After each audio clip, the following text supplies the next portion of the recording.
Hi, everyone. My name is Steven Wakabayashi, and you're listening to Yellow Glitter, Mindfulness Through the Eyes and Soul of Queer Asian Perspectives. This episode, we're joined by our extra special friend, Anch. Anch is a multi-talented artist and jewelry designer based in Los Angeles. His unique pop outre aesthetic blends elements of pop culture, fantasy, and humor in unique highbrow, kitschy designs that captivate the imagination. Anch often features whimsical characters and unconventional materials such as candy, toys, and found objects. His work has been featured in museums such as the Metropolitan Museum of Art and worn by celebrities like Paris Hilton, Kate Moss, and Nicki Minaj. Hi, Anch. Welcome back. Hi, Steven. How's it going? I miss you. I've missed you too. I remember last we had you on, it was during the pandemic, and it's been a while since then, and the world has changed, and I'm so glad and excited to sit with you in conversation again. Likewise, I feel like we've all grown and, we're just grateful to be alive. Yes, absolutely. And I thought you had some interesting things that you were chatting to me about that I was like, we have to make this episode into a podcast. And I think one thing that has stood out to me, especially with you, is really this aspect of dreaming and the concept of embracing dreams. And I thought it was really interesting how you told me about this activity that you do after you sleep, about capturing your dreams and this thing that you call a dream diary. Could you explain to listeners what that is? Yes, of course. So, when I'm awake, I have a visual diary, which instead of writing in it, I would draw in it. But when I'm asleep, I decided that I should basically document what I've dreamt throughout the evening. So I've trained myself to wake up middle of the night and write down whatever happens in my dreams, key points and key elements and colors and feelings. And when I'm awake, I will do a deep dive on what those elements and things mean. Wow. So I have so many questions about that. The first is just how do you get better at that? Because I know sometimes for me, when I go to sleep, I don't have a dream necessarily. And I'm just curious if you were always dreaming every single day, or is that something that you kind of had cultivated within yourself? I think that in general, I dream a lot, both daydreaming and dreaming at night. And it's one of those things where I had to really train myself to wake up in the middle of the night and immediately write it down before I forget. Because I know that a lot of times after we wake up, within the first maybe 3 minutes, you'll forget everything you've dreamt. And to me, it's such a waste because those are really fun adventures and inspirations and might be also messages that your subconscious is trying to tell you. So I think it was in a span of maybe 3.5 months that I was able to really master that skill of waking up, writing it down, and training myself to fall right back to sleep. And the craziest thing is, Steven, I'm able to jump right back to that same part of the dream and continue the storyline, if that even makes sense. Oh, yeah. Okay, then question for you. What was the last dream that you had? Let me go check my dream diary right now. Give me a second. Sometimes it's hilarious. And okay, so the last one. Okay, this one's actually really scary. And I'm going to just read it to you.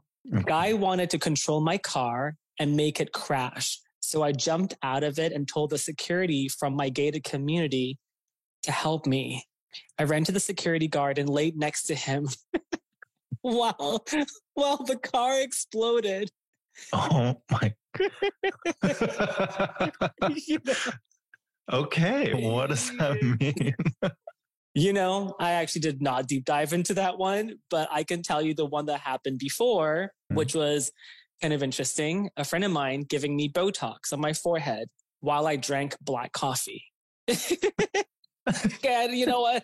Maybe my dreams don't make sense, but they're interesting. Okay.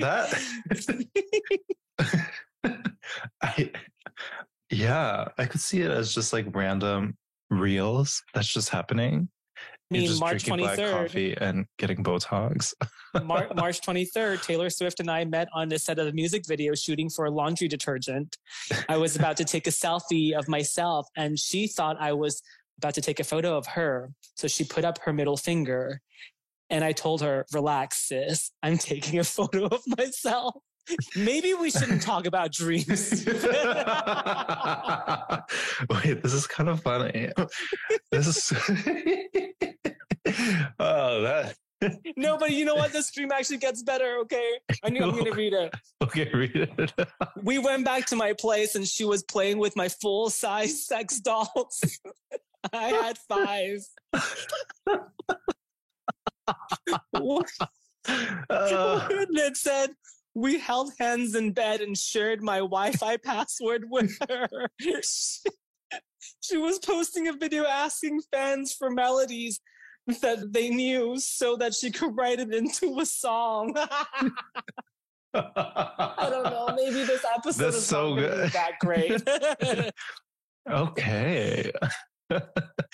That's so funny because I feel like the beginning of this podcast, it just felt like we were going to go into, and this is inspiring me, but it sounds like this dreaming is just like all these interesting adventures that a little dark, a little quirky, Bizarre. But bizarre. Stephen, Yes. I don't know if you guys know this, but I just addressed you as multiple people. But I don't know if you know this. Yes. But I don't watch movies, TV shows, play video games. So I don't have a form of escape. And my only escape is creating art and making fun stuff for myself. So for me, my dreams and these adventures that I go on in my dreams is my ultimate escape. And sometimes they're bizarre and crazy. Sometimes it will give me little pointers of what is about to happen in real life. And when I say that, it means, because you know how there are key elements that sometimes will jump out at you. And I'll go and do some dream research on what these key elements might mean. And a lot of times it really reflects back to what is happening in my real life. Interesting. I was going to say, like, for example, in March 1st, I was dreaming that I saved a lot of little tiny fishes. And I was saving these shrimps and putting them back into the water. And the meaning of that apparently means when you're saving fishes, it means that in real life, you are going through some kind of trauma that you are about to find a solution for. And it's interesting because that was what I was going through at that time in my life. Interesting. Where are you going to do this research? I sometimes do this too, and I just Google it, and I feel like I get like so many websites. I'm curious if you have one that you're like, ooh, or you just generally just Google it too. You know, the truth is, Stephen, I will go through all the websites and I'll see all the different meanings, and mentally I will eliminate all the meanings that are bad and I will absorb all the ones that are good, if that makes sense. So for example, if I'm eating a mandarin orange and some people might reinterpret it and say that that is good luck and, you know, there's prosperity, I will take that. And if some website said that, oh, it's because you're about to die, then I will pretend I never read it and it never happened. That works. But I do believe in you have the power to change your destiny and your life. So you can choose to believe the bad or the good.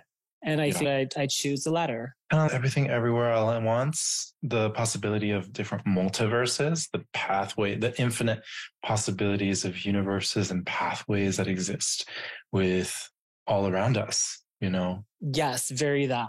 Yeah. And I'm just curious, what has your relationship been to dreams, especially as you were a kid? Was this also something that you embraced as a child, or is this something that you grew more into? Yes, dreaming has always been a big thing for me because I think that I feel like one of my superpower is my imagination and being able to dive into my dreams and daydream away and just kind of set intentions on what I'd like in my life, what I want to be as an adult, and how I want to manufacture or create this character for myself was always something that it was a constant act of, how would I say that? It was a constant thing. I've always dreamt a lot. And I do also have recurring dreams that happened when I was a child. And it's very bizarre. And maybe this is the first time I've ever even vocalized it. I would dream that I was a tire that is on the ground and a bunch of trucks will drive past me. Oh, sounds like a fever dream.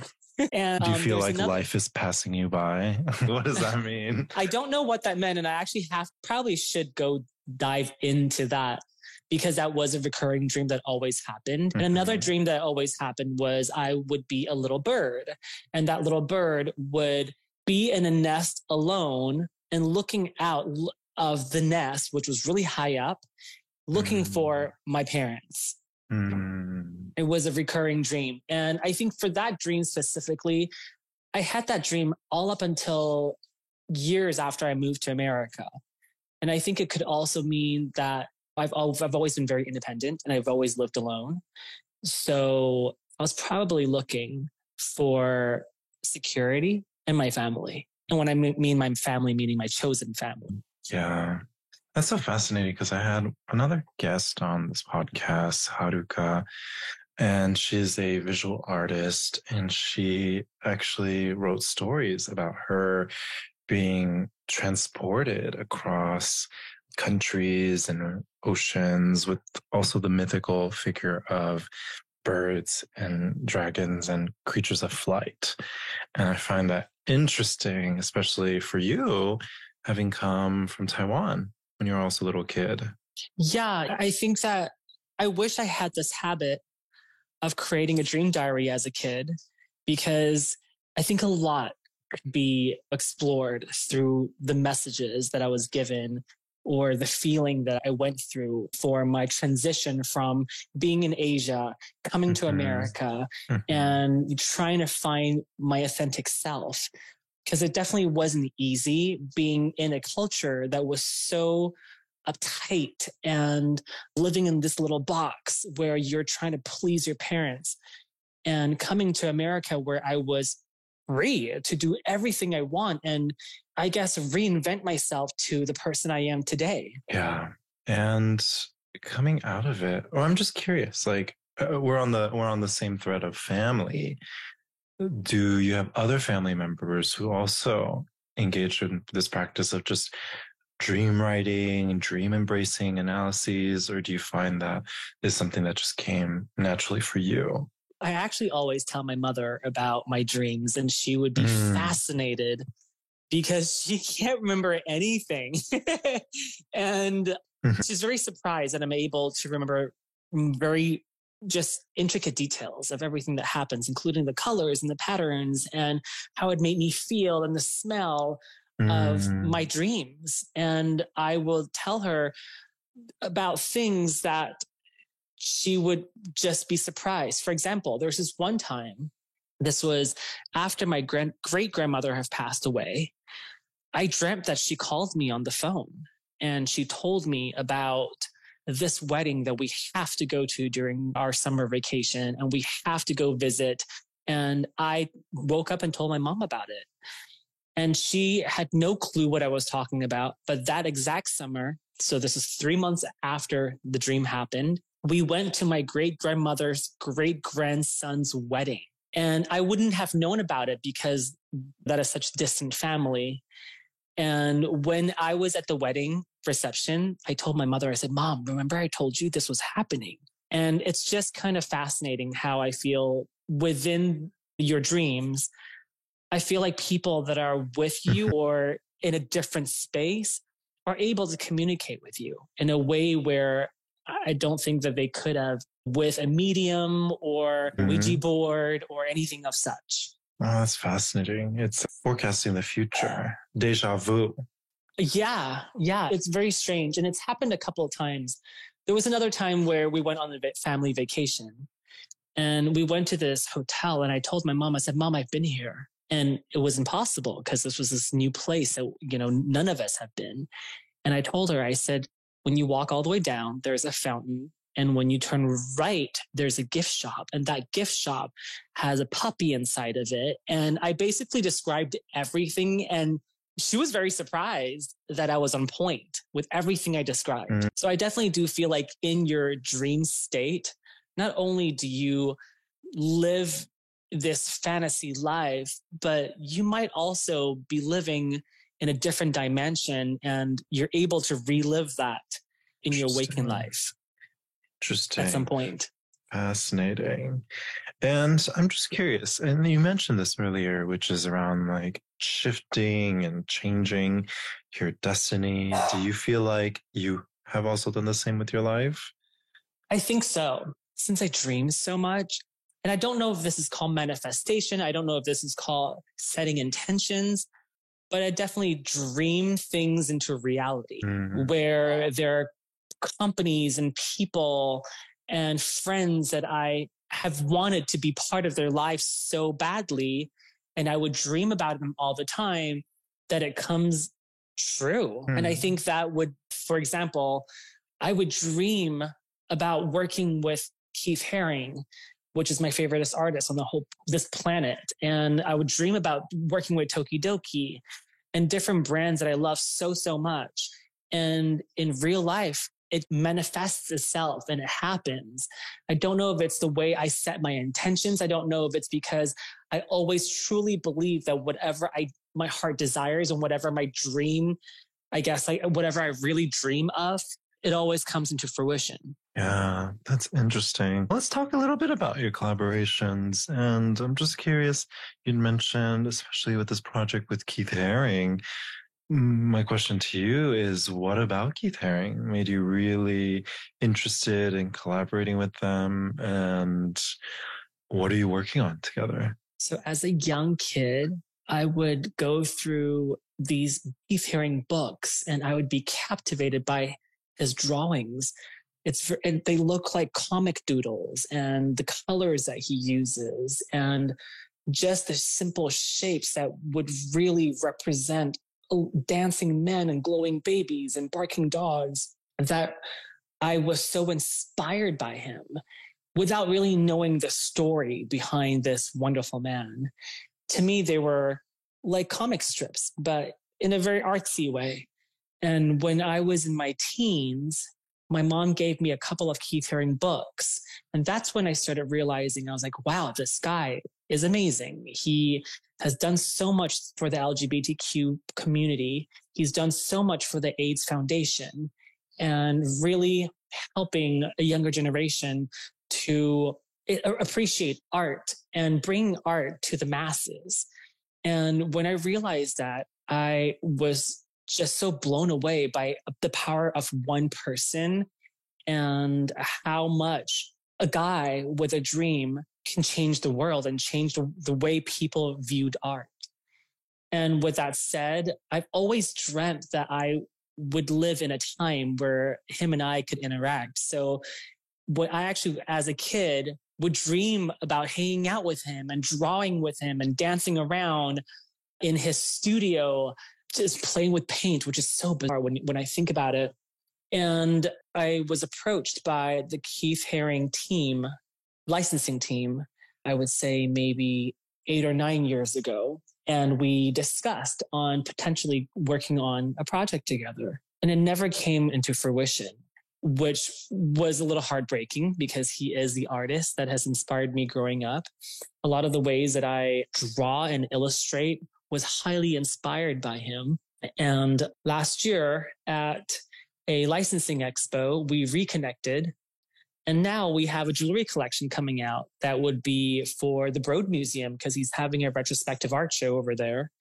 And I am just so over the moon that this has finally come full circle and that I'm able to create something that I think will make him proud. Yeah. And can you also share a little bit about maybe what are you working together on? For this project, we're creating necklaces. So we have 5 different pendants and they are featuring the Keith Haring iconic art on it, along with liquid that is floating inside of it. And the reason why I designed the pieces that way is because, to me, Keith's art really shows a lot of movement and it's alive. So if I want to create an art piece, wearable art for Keith, I think that it should be alive in a way. So when there's floating liquid inside of a necklace, whenever you're wearing it, it always shows movement and it's ever changing, which I really think represents what Keith Haring's art is about. So it is my first time creating anything like this. It was quite the challenge. When there's a will, there's a way. And I'm so proud that it will be featured in the museum's gift shop, and it will be available for all the Keith fans to purchase. That's so cool. It reminds me of the when you said liquid, floating liquid in necklace. I don't know why. I just thought about when Angelina Jolie was wearing the necklace with what's his name? Billy Bob Thornton. Billy Bob Thornton's blood. Or, we could tie it back to Liquid Dreams. You know what I mean? There's so much we could talk about there too. That's so funny. Yeah, I think that's super cool. And just this ability to bring to life what you're imagining. And I think a lot of the times too, in working with people to envision a new future or a new career or going somewhere completely different than where they are, there's this fundamental need to have to be able to imagine that. And it's funny because I was just doing a talk with my organization a few weeks ago about the power of also creativity to our historically marginalized community and why it's so essential in shifting our community's narrative is because creativity is exactly what we need as individuals to be able to change the trajectory of where we want to go in the future versus, right, continuing down the path of like a job, being a doctor, lawyer, whatever it is, right, that your parents wanted to, or charting something new, brand new that really intrigues and interests you. And I think there's so many ways we can slice and dice this, but there's just so much to be said about how important it is to dream, to be creative, to do all these things that help us deviate away from maybe getting stuck, right, in a routine that has gone on way too long, or we're just not changing the trajectory of our lives in the way that we want it to. I agree. And, I get it. And I think we all get it that being a doctor is important. We need doctors around, but we need creative people too. That's how we're able to escape. That's how we're able to really dive into our imagination. Video games are created by artists. I think a lot of times people don't realize how important what we're doing is for the community. Absolutely. Yeah. And let's touch on another collaboration, right? So what is another collaboration that you did recently within the past few years that you're also really proud of that encapsulates dreams, creativity, all that stuff? I'm working on a Hollywood 100 project. So this year is the 100th anniversary of the Hollywood sign. Mm-hmm. And it also marks the 20th anniversary of me living in America. And to me, I am living my American dream, and being able to work with the city of Hollywood and create a bunch of capsule collections with brands that I love, I feel like is my dream, like my ultimate dream come true. And I remember when I was back in Taiwan as a kid, I've always thought how cool it would be to just live in Hollywood and live in Los Angeles. And I didn't know what I would do here.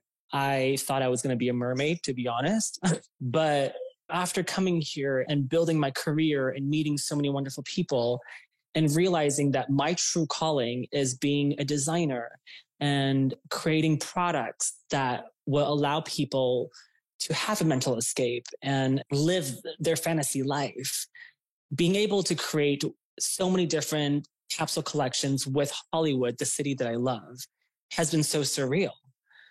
And I feel like it is years and years of dreams that all gathered together. And now it's all just blossoming into what we're creating this year. So for a lot of the collaborations that we're working on includes Tokidoki, includes the Creme Shop, Mova Globes, all of these companies that I've loved and adored so much throughout the years and have dreamt of working with.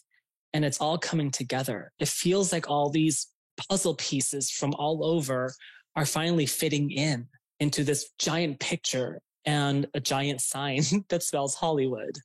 Yeah, it must be quite a milestone, right? I think being able to move from this space where you are collaborating with individual brands, now you're basically helping to curate this larger scale project, bringing on other collaborators, other people that you admire. I think it's such a beautiful way to really push your capacity of just your creativity, inviting others, this collaboration aspect. But also, I think it's great timing with what did you say, 20 years in America. Could you imagine 20 years? I definitely feel like America is my home. And I think another thing that, fills my heart with gratitude is that I am a person of color that have moved here to live my Hollywood dream and to be chosen to be the collaborator to work on this project meant a lot to me. And I think that we're in a place where I see change in the way Hollywood is navigating. I am the living proof that Hollywood is shifting towards a direction that is more inclusive. And that is amazing. We never saw that back 20 years ago. Yeah, 20 years ago when you got your start in Hollywood. It's going to be such a blast to see everything also come to life. And I think also some of the stuff that you create is just so unique, so playful, so dreamy. And I'm just curious also, now moving away from like the collaborations and all this stuff, I love some of the fun, kitschy things that you make. Like one of my favorite pieces that you've done is like that gold chicken wing necklace. Are you hungry right now? I'm kind of hungry. Which I think is so iconic. And it's just some things that I just haven't seen out there. And I think especially when it comes to jewelry and self-expression, so often people just want those like solid, simple things. And what I do appreciate about your work is it's just fun. It's childish in a good way. It's capturing the whimsy of a childhood and the carefree and playful nature of it. I'm just curious, especially we have people listening who are also creative folks. And I'm sure you've faced this dread of just like maybe like creator's block, right? Of just like moments when you're like, okay, I've created all these amazing things, collaborations. I'm just curious if you've ever faced any creative roadblocks on the way to making some of these really interesting things. And if you have, do you have any tips for people on how to just get through things? When you're going through a roadblock, still continue to create. Just like how when an artist or a person that is trying to illustrate something, an idea, a concept, when they go through a creative block, they should continue to still make it a habit to write down, draw, illustrate, doodle every day. Because our brain is a muscle. You have to keep on working that muscle. I know that I do that when it comes to creating stuff. I have maybe 25 sketchbooks that are filled with different ideas and concepts. Some of them are great. Some of them are trash. But out of all the designs, out of the 50 trash designs that I've created, there's going to be 5 or 6 that are so amazing. And at some point, I could utilize that and bring it to life. And for my friends out there that are going through that right now, one thing that never failed me is food, because food inspires me so much. And that's probably why you brought up the chicken wing. Food is a universal language. You could have people from all over the world sit at a dining table. And if nobody speaks the same language, at least you could speak the language of food. So I always say my fallback for anything is create something inspired by food.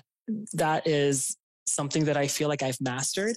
And I will continue to create food-inspired jewelry and accessory and designs. It's like now that you say it, I've actually done the same where I'll just write random things together, I'll take pictures of random things. And when it comes time to the posting or just like putting out into the real world, I'll go through the Rolodex of all the things that I've done that maybe at the time I was also being a little bit too critical, right? Or it's just there's a lens to something that didn't allow me to get it out. But somewhere down the line, I'm like, actually, that wasn't that bad. Let me like work on that, tweak it, get it out. And I think that like what you said is just opening up a lot of thoughts for me of just like the words of like compassion come to mind, especially with our creativity, mindfulness of our creativity, not having to judge it, just being able to create. Yeah. And Stephen, I don't know if you do this, but I used to do it. This was a really bad habit of mine, as whenever I drew something that wasn't perfect, I would throw it away. I would trash it. And I realized that there's no bad drawings. There's no bad ideas. It's just you are exercising your creativity. So now whatever I draw, whatever I create, I keep everything. I don't throw away anything. So borderline a hoarder, but I would say that's the kind that you probably want to be. I think that also kind of ladders up into your activity of your dream diary, right? It's like, you're like, I had this dream. I'm not going to judge it. I'm just going to write it down, just observing what's happening and then just embrace it. I think the creative process that you're explaining kind of feels the same way, where it's like putting something down, manifesting it into like a physical thing, whether it's like a drawing, illustration, and just letting it be and not having to judge it, not having to have some thoughts about it. Yeah, because you never know. Maybe we'll write it into a novel one day. Could you imagine a novel about Taylor Swift giving me Botox? While you're drinking coffee. While drinking black coffee, yes. I think it's so funny you have those like little details. It's like not just a drink, but it's black coffee. Black coffee. It is shooting a video with Taylor Swift about a laundry detergent. And by the way, Stephen, you taught me one thing a couple of days ago when we were on the phone. It was about manifestation and setting intentions. And you mentioned there is a difference between those two. And I'm just curious as to what they are. And I think that people need to know. Yeah. So I hear the word manifesting a lot. And I think for many years, I had been sitting with that, but also sitting with like, how do we also recognize and call forth privileges, access that people might have that is different from other people. And I was trying to also find a word of how do we articulate the way in which we leave the door open for us to invite a different future, to receive, change trajectory, to dream, like you mentioned. And the word intentionality came up versus manifestation. And I had watched the video. Have you ever watched the video? What was it with Oprah was in it? And it was called, it was all about manifestation. And what was that called? The Secret. Yes. It was a secret. And I had watched it. I watched The Secret multiple times. It was one of my favorite Netflix thing. And I was like, for many years, I was like, okay, this is interesting. Tell me more. But when I sat with it more and more, there's a few things that shine very glaringly. Most of the people are white, straight, male. And something that I was like, this, especially in my work in social activism, what I recognize more is there's just some identities that end up with more privilege, not because of themselves enacting it, but because societally we put different identities and a pedestal. And I think the part that I started becoming more aware of was the fact that maybe some people have privileges that they're masking behind the word manifestation. And yeah, and especially when TikTok was blowing up a few years ago, I'd watch all these videos of people on TikTok going, I just manifested it. And it's like, okay, break it down. And especially in my work with the nonprofit and figuring out how are we creating pathways for queer BIPOC folks to break into the creative industry. I can't just be like, okay, just believe it and it's going to happen. But I have to actually try to figure out how we can move the needle for people. So Well, I do think a part of it is shifting our belief system. I do think there's a part of just acknowledging and articulating like what is actually happening, right? And so I think the one word that I've been kind of landing on has been intentionality, right? Being more purposeful with how we think about ourselves, of others, the work. Are we setting intention before we even conduct business, moving forward with our life? And to me, that word has been so much better than just manifestation, because I feel like manifestation could also be really lazy in itself, right? It's like, as long as you Yeah. believe it's going to somehow happen, but with intentionality, it's not just the fact that you believe, but it's the fact that you have to set forth a purpose and a vision. And then once you set it on the ground, then you can allow that to plant into the garden. But manifestation, to me, it felt more like, if I just think about a garden flourishing, it's going to somehow flourish. But you didn't see like 50 people come by, till the soil and plant the seeds for you. You're like, that'll happen. But intentionality is, okay, what am I wanting to happen? And the purpose behind it, and how do I put in the hard work? Exactly. No, I think that is so accurate. I think that, I don't know if it's a Gen Z thing, but a lot of them are sitting back and relaxing and just manifesting their life away and just hoping that by saying it out loud, things will just happen. And it's not the case, at least not for me. And I don't think it's for you too, because I know how hard you work to get to where you're at today. Absolutely. Yeah. And I think there's so many things too, of just like trials and tribulations, especially when we're underrepresented in the industry, like especially for you in Hollywood and just being surrounded by all these people, especially even like fine arts. I feel like the representation of Asian fine artists, queer Asian fine artists, or even like jewelry designers here in the United States, I feel like it's not that popular and common. And I'm wondering, my question to you is, especially with setting forth a vision and all this stuff and setting forth dreams and intentionality, how has it been for you in your journey? Like, has it been easy? Has it been a lot of work? For my journey till this day, I feel like I'm still taken as a joke. I'm still within my industry of fashion and jewelry and accessory. I'm still not being taken seriously, but that's okay. It's okay, because I know where I'm taking myself. I know where my intention's at. I know what my end goal is. And I don't mind what other people say. I don't mind what because everybody can have an opinion of me and what I do. I'm just the guy that creates chicken wing necklaces. I'm just the guy that puts a giant ice cream cone on a neck. But what I realize is I've set trends, and I'm changing the way people view fashion and accessories. And I know what my end goal is. My end goal is to create not just a huge company that, will sell internationally, but my end goal is I want to be able to continue to inspire younger artists and creators to have the confidence of stepping out of the box, creating weird, quirky things, and knowing that what they're doing is considered art. And at some point, they will find success through that. I feel like one of the things that makes my heart smile is to know that I've inspired another creator, not by just my art, but also with inspiring them to be true to themselves. Because I feel like I live a very authentic life where I am out there frolicking, wearing some rainbow outfit, or doing my gym times and doing what my heart pleases at that moment.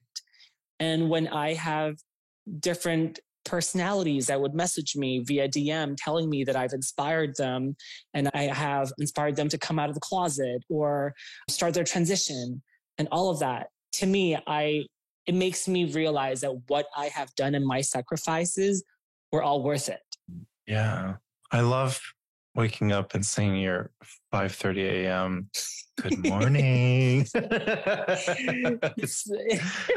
I know. I really love that. I'm like, oh, yeah. It's important for me to hold myself accountable too, because I do wake up at 5 every day and want to hopefully inspire others to do the same and not wake up that early, but meaning wake up and smile and know that today is going to be a great day. Because I do believe that you have the power to change at least the energy that you're putting out there and change the day.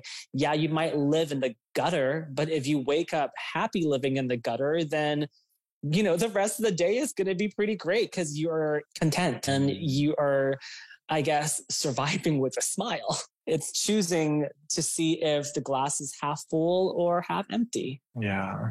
And you are very inspirational. And since I've known you as a friend over the past, it's been a handful of years, many years actually. Huh?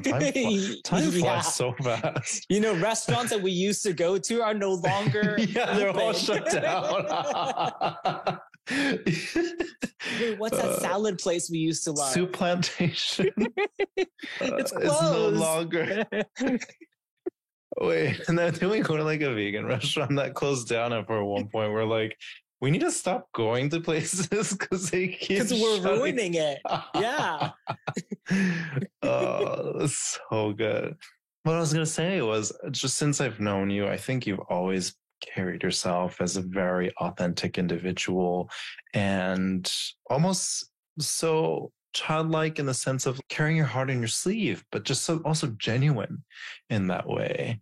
And compared to many people I know who, aren't very in touch with their emotions, but also have so many layers to their personality, I feel that you're one of the very few people that I know that you're like, this is me. This is all you get.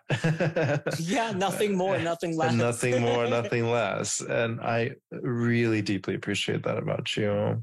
Thank you. I think social media especially is so toxic with a lot of personalities and creators out there only showing one side of their life. And that's just unrealistic. I don't want to be that. I want to always showcase what's real. When I'm going through a shitty day, you're going to know it. When I cry, you're going to see it, and it just so happens that most of the time I'm pretty bubbly and upbeat. When those dark clouds hover above me, you will know that I'm not having it today, but I am doing my best to try to see the rainbow through the clouds. Yeah.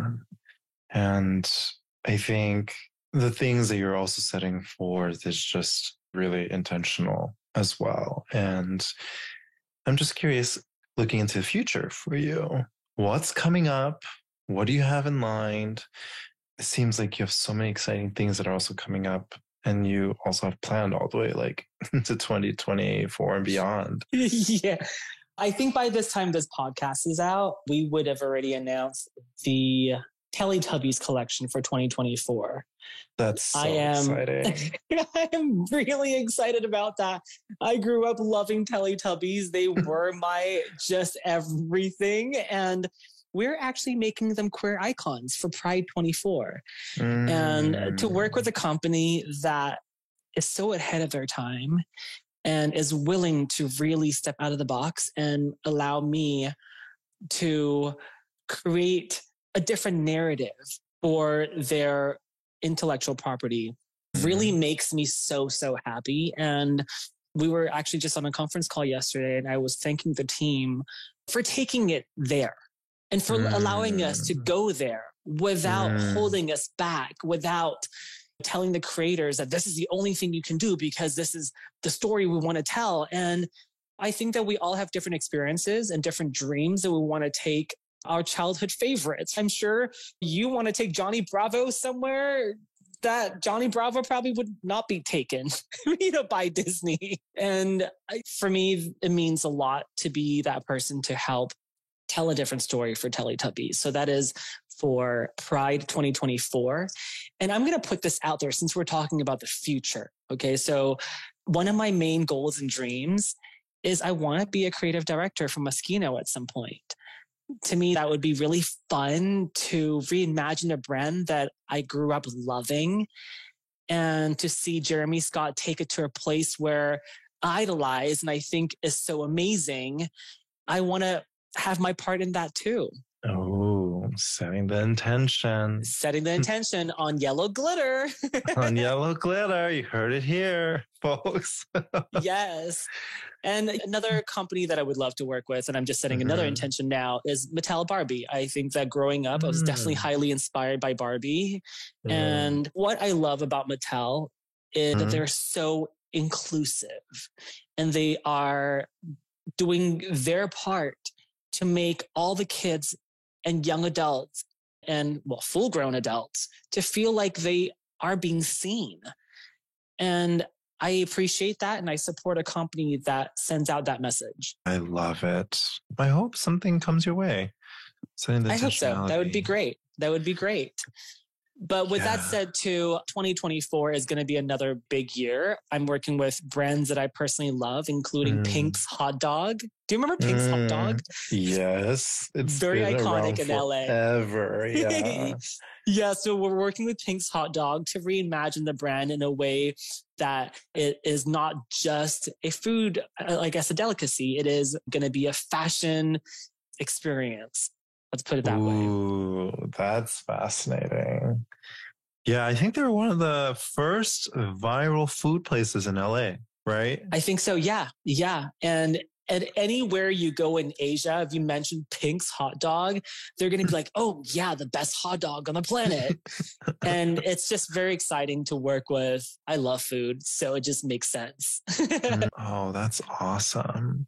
That is wonderful. And I wish you all the best with those, and can't wait to see what you come up with and all that you also create and place into the world, which is your intentionality and also your manifestation of your joy and your authenticity.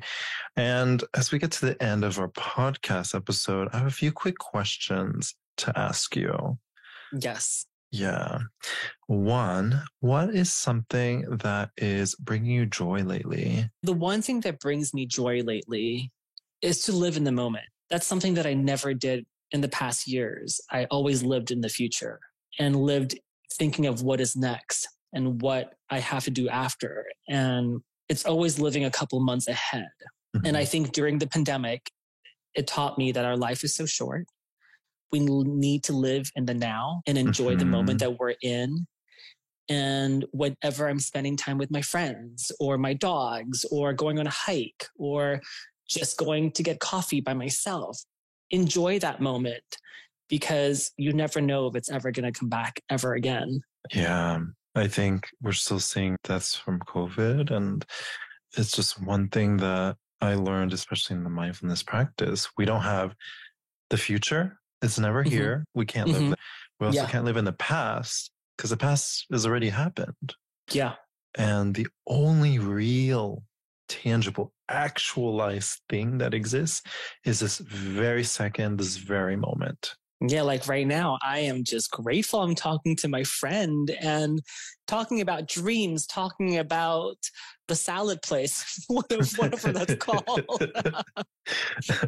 Talking about the multiple restaurants that we've closed down together. Yeah, it's the side note with the Soup Plantation. It's not a great name, and I'm glad they canceled themselves before they got canceled. I miss the salad, and cheap. The soup bar was amazing. Oh my god, and the desserts and the cookies. Do you remember when we used to go, I would go to get the chicken noodle soup and just pick out the chicken. Yeah. It would sit there for 3-4 hours and just eat and just pick out. It's probably why they're not opened anymore. It's people like us. Oh, that's so funny. Okay, question 2. What is something that you want listeners to take away with?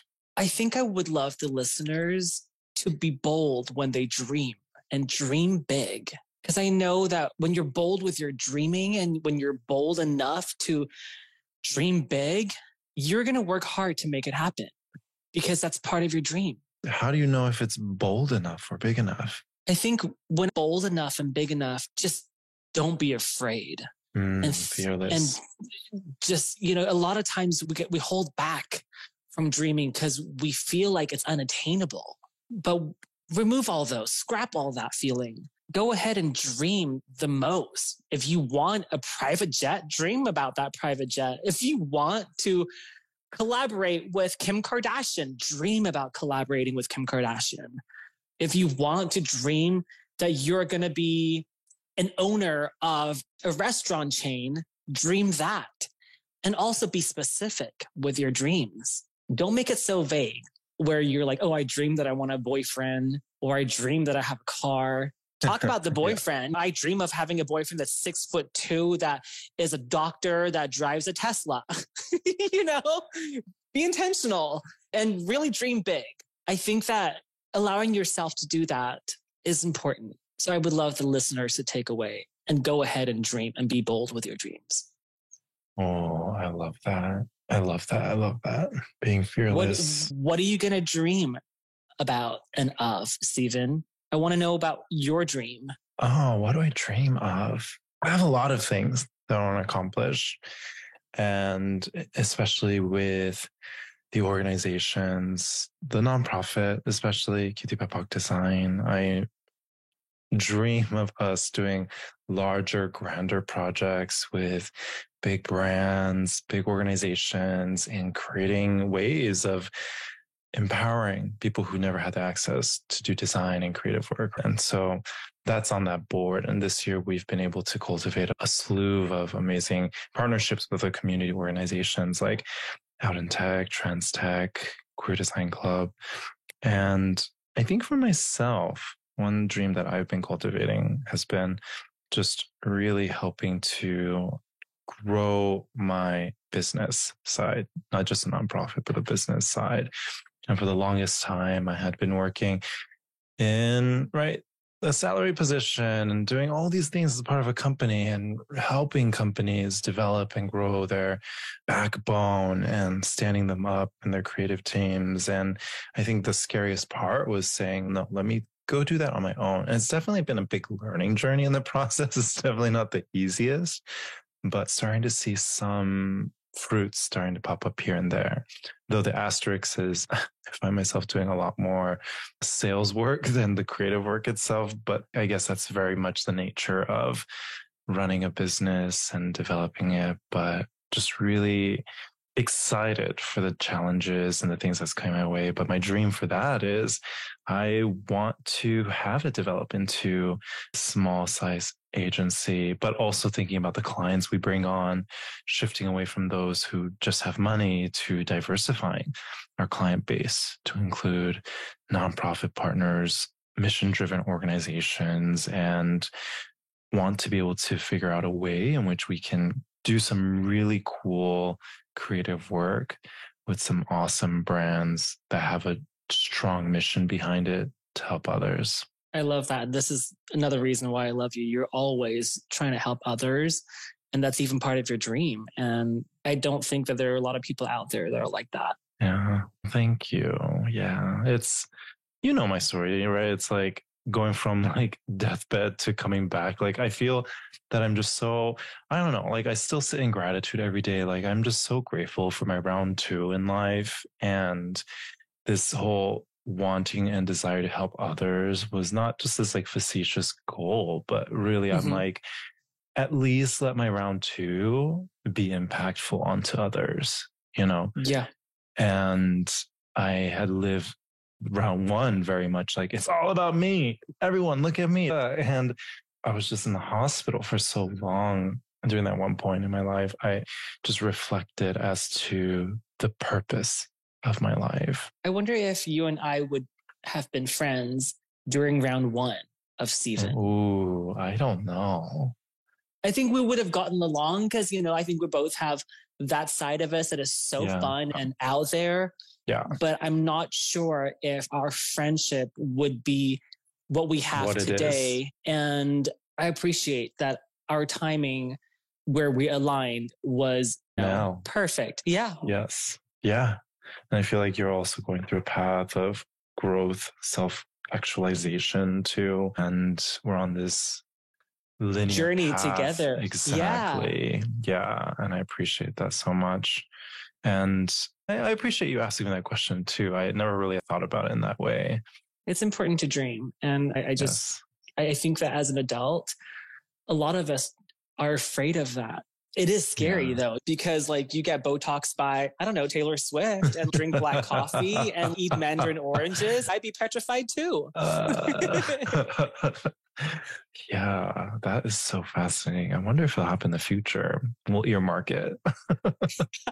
You know what? I hope so. Yes. And then last question for you. Yes. How can listeners find you?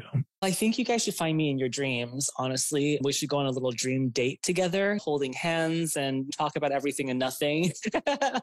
But in all seriousness, you can find me on my Instagram, which is at Onch, ONCH. You can check out my website, which is onch.us, because there's a little bit of Onch in all of us. And Twitter, which is also Onch, and Facebook, which I think is Onch Movement, MENT. Awesome. Should I tell them my Venmo also? Yeah, drop your Venmo. Cash App. Love that. Stephen, thank you for having this wonderful podcast. This is what a great space for just creatives to talk about all of their experiences, and you are doing such a good job. Thank you so much. So appreciate it, and appreciate you for being on, and also for our listeners, appreciate you for listening up to this point of the show, and just appreciate cultivating community alongside us and being in conversation. And if you want to learn more about us, you can visit our website at yellowglitterpodcast.com to check out our newsletter, to be notified of new episodes, and also check out our old episodes as well. And with that, thank you for listening. Onch, thank you for being here. And from both of us here, we hope your day can be a little bit more mindful, a little bit more creative, and dream on. Yes, dreamy for sure. Thank you for having me, Stephen. Yes, thank you. And bye, everyone.